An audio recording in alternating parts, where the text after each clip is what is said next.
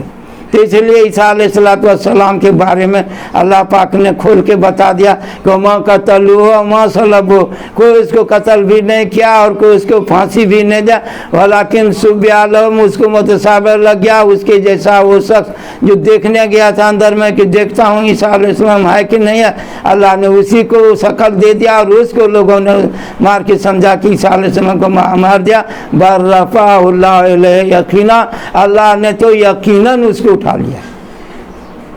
تو اب یہ فیاتم واللہ جب مستقر لا، کہیں کہتے ہیں زمین تو مستقر ہے، مستقر اس کو کہتے ہیں کہ تھوڑے دیر کے لیے سستانے کے لیے آرام کرنے کے لیے لوگ ٹھہر جاتا ہے، تو وہ تو گھر رہائش نہیں ہے اس کا، گھر نہیں ہے اس کا، وہ تھوڑی دیر کے آرام کے لیے ٹھہر جاتا ہے۔ تو کہیں زمین کو مستقر کہتے ہیں، کہیں پر جو ہے فیہا تحیون بتا رہے ہیں، کہیں پر کہتے ہیں کہ ایسے ہم کھانا، تو اللہ تعالیٰ نے مختلف انداز سے اپنے آپ کو پہچانوایا۔ وہ پتہ ہے منزل الذی یشفع عندہ، اب سفارش کون کر سکتا ہے میرے سامنے؟ تو اللہ کے سامنے سفارش کون سکتا ہے؟ اللہ بیجنی، اس کا حکم ہوگا تو کر سکتا ہے، لیکن کوئی حق رکھتا ہے کہ میں سفارش کا حق رکھتا ہوں، یہ کوئی اس کا حق رکھنے والا نہیں ہے۔ اللہ کی طرف سے فضل ہوگا، اس کا حکم ہوگا تو ہوگا۔ وما تشاءون الا ان یشاء اللہ رب العالمین، اللہ چاہے گا تو آپ کی مشیت اسی طرح ہو جائے گی، پھر وہ دنیا میں وجود میں آ جائے، غیر اللہ کی مشیت کے کچھ ہوتا بھی نہیں۔ تیرے حکم بن برگ جنبش نے کھائے، جگہ سے کہیں ہل کے جرا نہ جائے۔ تو اللہ پاک ہے، زندہ ہے، قائم ہے، اپنے اعتبار سے وہ رحمان ہے، رحیم ہے، اپنے صفات کو بتایا ہے۔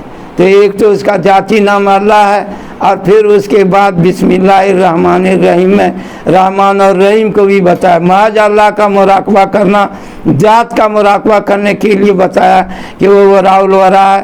تمہارے قلب اور تمہارے دماغ اور تمہاری سمجھ جو عطا ہوئی ہے اس سے بہت اوپر ہے، برتر ہے۔ جو خیال و وہم و گمان ہے وہ ذات تو خیال گمان سے بھی بڑھ کر ہے، اس لیے ذات کا مراقبہ نہ کرو، تم صفات کا کرو۔ آخر کوئی تو بات ہے بسم اللہ میں کہاں سے ہوا شروع؟ اللہ سے۔ شروع کہاں سے؟ اللہ سے۔ تو جن چیزوں پر نظر پڑ رہی تو اس کا نسب تو معلوم ہو رہا ہے کہاں سے شروع ہوا۔ چیز نظر آئی، یہ چیز نظر آئی تو فوراً نظر میں آیا کہ اس کا شروع اللہ سے ہے۔ تو اللہ پر پہلے نظر گئی نہیں گئی، مگر انسان کو کہا فَلْيَنْظُرِ الْإِنسَانُ مِمَّا خُلِقَ، کہ تم پیدا کس چیز سے وہ وہاں پر نظر رکھو، تو تمہارے اندر غرور فخر نہیں آئے گا، کبر نہیں آئے گا۔ اس کبر کو توڑنے کے لیے بتایا کہ تم جس چیز، اگر مٹی سے پیدا، مٹی کیا بتا ہے؟ جلولن، زمین کو ہم جلیل بنا دیے ہیں، پست بنا دیے ہیں، اس کا کوئی حیثیت نہیں رہنے۔ فَمْشُوا فِي مَنَاكِبِهَا، زمین میں گھومو پھرو، فَمْشُوا فِي مَنَاكِبِهَا وَكُلُوا مِن رِزْقِهِ، اور اس کا دیا ہوا رزق کھاؤ۔ وَإِلَيْهِ النُّشُورُ، پھر ایک دن تم کو اس کے طرف میں پھیل جانا ہے۔ کہیں کہیں کہتے ہیں کل سیرو فی الارض، زمین میں سیر کر کے دیکھو، تو زمین میں سیر کر کے کیا دیکھیں گے؟ فانظروا کیف کان عاقبۃ المکذبین، کہ جھوٹوں کا کیا انجام ہوا۔ اللہ نے نوازا، سر میں درد بھی نہیں، تو انا ربکم الاعلی، میں سب سے بڑا اللہ ہوں بن کے اعلان کر دیا۔ تو اتنا بڑا مقابلہ کرنے کے باوجود بھی اللہ تعالیٰ نے اس پر رحمت کیا، کیونکہ اللہ رحمان ہے۔ لیکن حضور صلی اللہ علیہ وسلم کا اگر کوئی خلاف کرے تو وہ اللہ کو برداشت نہیں ہے، اس کو نہیں چھوڑے گا۔ نبی کا جو گستاخی کرے گا وہ کسی قیمت پہ بخشا نہیں جائے گا۔ ہاتھی کو آپ کچھ کریں تو وہ سہ لے گا، لیکن اس کے بچے کو کچھ کریں گے تو جان سے مار دے گا آپ کو۔ تو اسی طرح آپ صلی اللہ علیہ وسلم کی جو توہین کرے گا تو اللہ کا عذاب اترے گا، وہ کامیاب ہو نہیں سکتا، ہر طرح ناکام ہو۔ تو اللہ رحمان ہے، تو اگر کوئی رحمان کی صفت کا مراقبہ نہیں کرتا ہے، رحیم کا دھیان نہیں کرتا ہے، صرف اللہ ہی کا دھیان میں لگا رہتا ہے، تو اس کا مطلب ہوا کہ آپ بسم اللہ کا بھی آدھا ہی پڑھیں۔ بسم اللہ الرحمن الرحیم 19 حرف ہے، علیہ 19 جہنم کے نظام کو سنبھالنے والے 19 فرشتے ہوں گے۔ تو وہ مکے کے لوگ 19 فرشتہ کیا، ہم لوگ تو 1000 کو مار دیتے ہیں، مار کے سب کو ختم کر دیں گے، فرشتہ سب کو کیا کر دے۔ اسے پتہ نہیں کہ شدادن غلاظن، کہ فرشتے بڑے سخت ہوتے ہیں، وہ پہاڑ کو بھی اٹھا سکتے ہیں، تم کون ہوتے ہو؟ تو انہیں پتہ نہیں، یہ بھی ایک تمجھے ان کے بھاگنے کا ذریعہ ہو گیا۔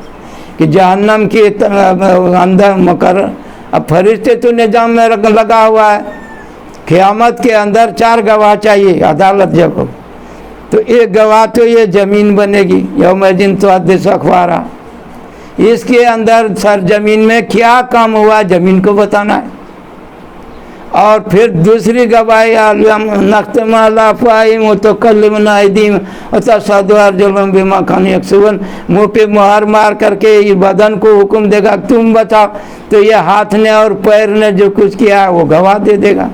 تو یہ بدن جس کو اپنا ہاتھ کہہ رہے ہیں، اپنا پیر کہہ رہے ہیں، اللہ کے سامنے کھڑا ہوگا، اور اللہ اگر منہ بند کر کے اس سے گواہی لے گا تو گواہی یہ ہاتھ پیر گناہ کا دے دے۔ تو اللہ نے بنایا تو اللہ کا بولے گا نا، آپ کی طرفداری کرے گا۔ تو آپ نے تو اس ہاتھ پیر کے مزہ کے لیے سب کچھ کیے، لیکن یہی ہاتھ پیر آپ کے خلاف گواہ بن جائے گا۔ تو یہ دوسرا گواہ یہ ہے۔ تیسرا گواہ کون ہے؟ یہ جو دائیں بائیں فرشتے مقرر ہوتے ہیں، صبح شام بدلتے ہیں، نہ جانے زندگی میں کتنے فرشتے آئے گئے، کچھ حفاظت کرنے والے، کچھ نیکی لکھنے والے، کچھ برائی لکھنے والے، ان کی تعداد کوئی نہیں بتا سکتا۔ رزق کو لانے والے، جان کو بچانے والے سلسلے لگے ہوئے ہیں۔ تو اب یہ فرشتہ تو ہے اس میں، لیکن اب جہنم میں صرف 19 فرشتے ہوں گے، اور جنت کے بارے میں آتا ہے کہ فرشتہ بغیر اجازت نہیں جا سکتا ہے۔ ہمارے پاس میں دائیں طرف میں نیکی لکھنے والا فرشتہ کرامن کاتبین ہے، بائیں طرف بھی ہے، اما یلفظ من قول الا لدیہ رقیب عتید، جو بولتے ہیں یہ بول کو بھی لکھنے والا فرشتہ ہے۔ یعلمون ما تفعلون، آپ کرتے کیا ہے وہ اس کو بھی فرشتہ جانتا ہے۔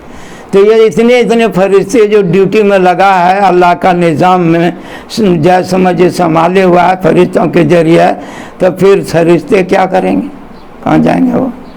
جنت میں۔ یہاں تو اس کو اتنا پاور ہے بغیر پوچھے آ رہا ہے۔ رام کے اندر خمیر جو جس مٹی سے پیدا ہوگا وہ بھی ڈالا جاتا ہے، روح ڈالتے ہیں اندر میں جا کے، روح باہر سے کیسے ڈالا جائے؟ تو اندر میں روح کو انسان کو 4 مہینے کے بعد روح ڈالنا، اور تو آدم علیہ السلام کے پتلا کو بھی بنایا گیا۔ اب جب اس میں روح ڈالنے کا وقت آیا تو اندر کی اندھیرا سے دل روح گھبرا کے نکل گیا، اندر نہیں گئی۔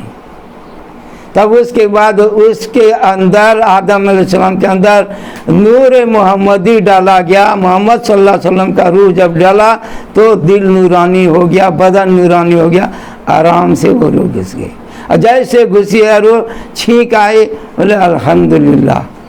تو یہ الحمدللہ پہلا بول ہے جو فرشتوں نے سلام کیا، السلام علیکم، تو اس کا جواب تو یہ سلام فرشتوں سے آیا، جنت میں باقی رہے گا۔ سلام طبتم علیکم، اللہ بھی سلام کرے گا کہ تم کو اچھے سے رہو، تم کو کوئی کچھ بھی نہیں ہوگا۔ تو جنت میں اللہ کی طرف سے سلامتی ملنا۔ آج تو سلامتی ہم لوگ کہہ رہے ہیں السلام علیکم، کہ تم پر سلام ہو، سلامتی ہو، یہ دعا ہے۔ اسی لیے کافر کو سلام نہیں کہہ سکتے ہیں کہ سلامتی پر، اس لیے کہ وہ کفر و شرک میں مبتلا ہے، تو اس لیے اس کا ان اللہ لا یغفر ان یشرک بہ، اللہ کا قانون ہے کہ شرک والے کو ہم معافی نہیں دیں گے۔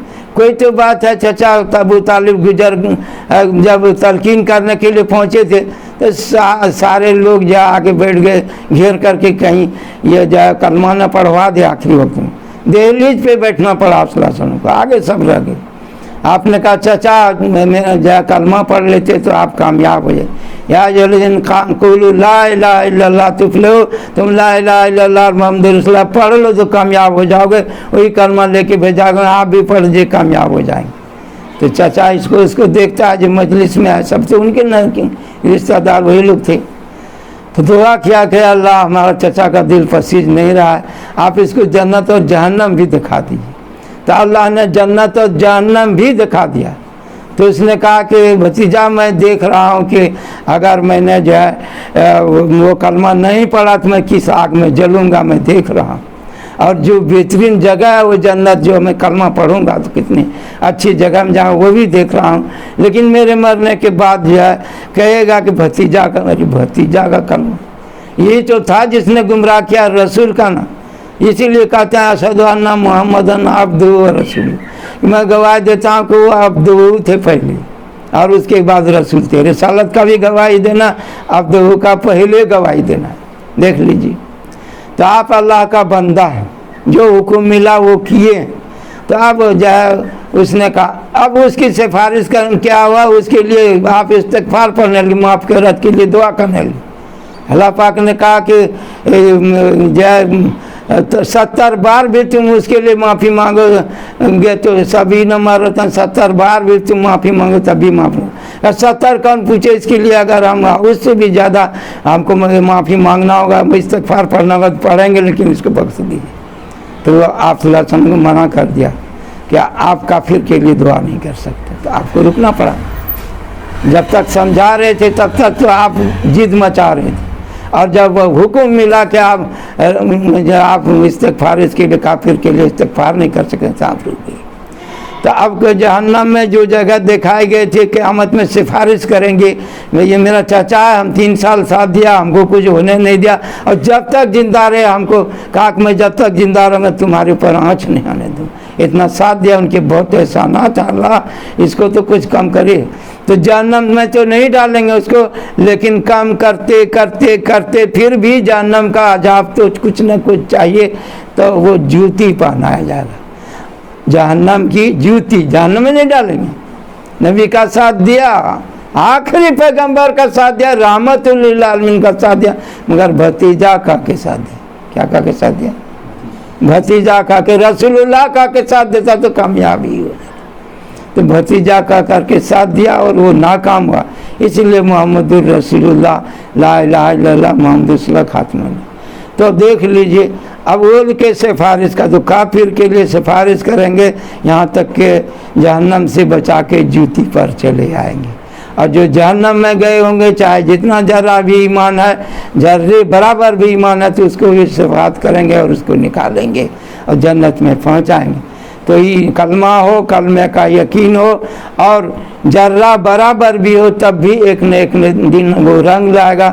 وہ ایک ذرہ قیمتی ہے دنیا کے 10 گنی بڑی، 10 بڑی ایسی بڑی بڑی 10 دنیا ہو لمبائی میں، جیسے سمجھے کہ 7 زمین اور آسمان کو پھیلاؤ اتنا لمبا ہو جائے گا، اور چوڑائی اس کا 7 زمین اور آسمان کے برابر. وہ ذرہ والے ایمان کو دے گا. اس لیے یہ ایمان بہت قیمتی چیز ہے، وہ ایمان یہیں پر بنانا ہے. اسی لیے اللہ تعالیٰ نے 100 طرح سے ایمان کو سمجھایا ہے کہ کیسے تم ہماری معرفت حاصل کرو گے، کیسے تم ہمارے اوپر یقین کرو گے، پلے کا یقین، ربوبیت کا یقین بناؤ گے. اسی لیے حضور صلی اللہ علیہ وسلم نے فرمایا جدد الایمان بقول لا الہ الا اللہ. ایمان کو تازہ کرو، نیا کرو، صحیح کرو لا الہ الا اللہ پڑھ کے. اسی لیے کثرت سے جو شخص لا الہ الا اللہ پڑھتا ہے، محمد رسول اللہ پڑھتا ہے، اس کا ایمان تر و تازہ رہتا ہے، ایمان میں اضافہ ہوتا رہتا ہے، جلا بخشتا ہے. اور یہی بنیاد ہے انسان کا اور کائنات کا، جو ہے اس کا اصل و ثابت دل میں اس کا اللہ کی توحید ثابت ہے، رسالت ثابت ہے، اور اس کا ساکھ جو ہے آسمان تو اوپر کے معنی میں یعنی جنت اوپر میں ہے. تو اللہ تعالیٰ نے یہ کلمہ دے کے بھیجا ہے، اور اس کلمے کو ہم پڑھتے ہیں، اس پر ایمان رکھتے ہیں، اور اس کے جو تقاضے ہیں نماز پڑھنا اور وغیرہ وغیرہ اعمال جو شریعت کا ہے وہ چلنا اس کے تقاضے ہیں. تو اب اس کو تقاضے کو، جو کلمے کے تقاضے کو پورا کرے گا، کلمے پہ یقین ہوگا، کلمے کو جائے. تو کلمے کا فائدہ کیا ہے؟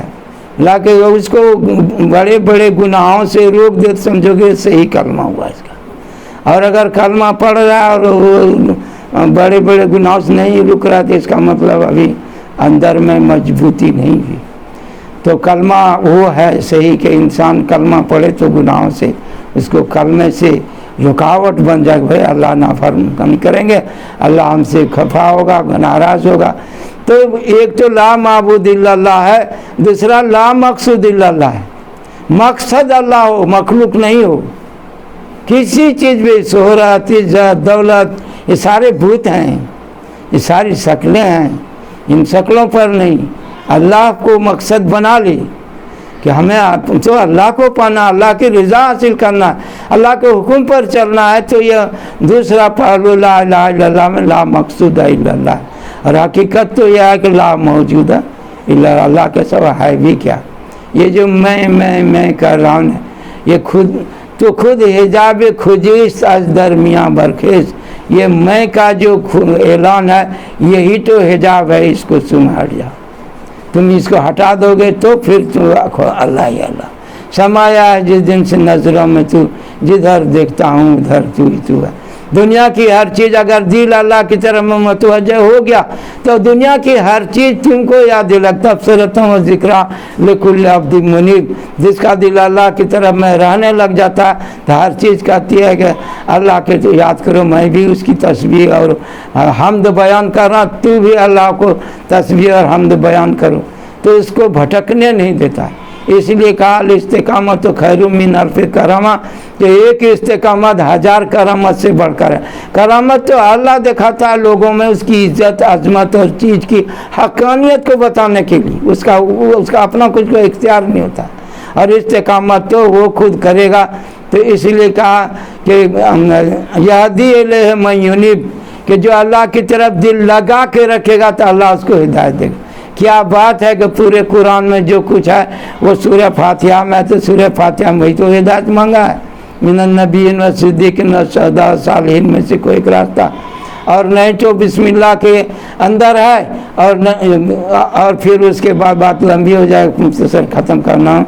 تو اب اس کا جو کچھ ہے وہ با میں ہے، با الصاق کے لیے آتا ہے، ملانے کے لیے بندے کو اللہ سے تعلق ہو جائے، یہی تو مقصد ہے دنیا مانے کا، اور نہیں تو اس کے نقطے میں سارا کچھ ہے جو کچھ قرآن میں ہے، تو وہ نقطہ بھی کیا ہے، اللہ بکل شیء محیط، وہیں سے سب چیز کا شروع، تو جس چیز پر نظر ہو شروع اللہ سے ہے، اسی لیے اللہ پر نظر جانی جانی۔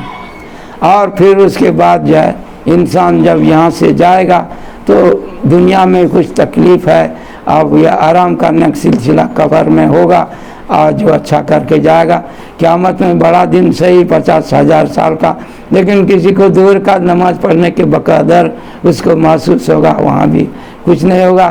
پل صراط ہے، اس کو بجلی کی طرف سے پار کر دے گا، پتہ نہیں کب پار ہوئے، جہنم کو بھی ہوا لگنے نہیں دے گا اور جنت میں پہنچا دے۔ تو اللہ تعالی ہم سبوں کو آخرت بنانے کی فکر عطا فرمائے، کلمے پر جمنے کی توفیق عطا فرمائے، اور جن لوگوں نے بھی سارے عالم کے مسلمانوں کو سب کو اللہ کلمہ ایمان پر توفیق دے، ثابت قدم رہنے کا، کلمے پہ ثابت قدم رکھنے کا۔ آخر دعوانا الحمدللہ۔ دعا کر اللہم صلی علی محمد وعلی محمد کما صلیت علی ابراہیم وعلی آل ابراہیم انک حمید مجید۔ اللہم بارک علی محمد وعلی آل محمد کما بارکت علی ابراہیم وعلی آل ابراہیم انک حمید مجید۔ الحمدللہ الذی ہدانا لہذا وما كنا نهتدی لولا ان ہدانا اللہ تقبل حاجہ جعلنا من المسلمین۔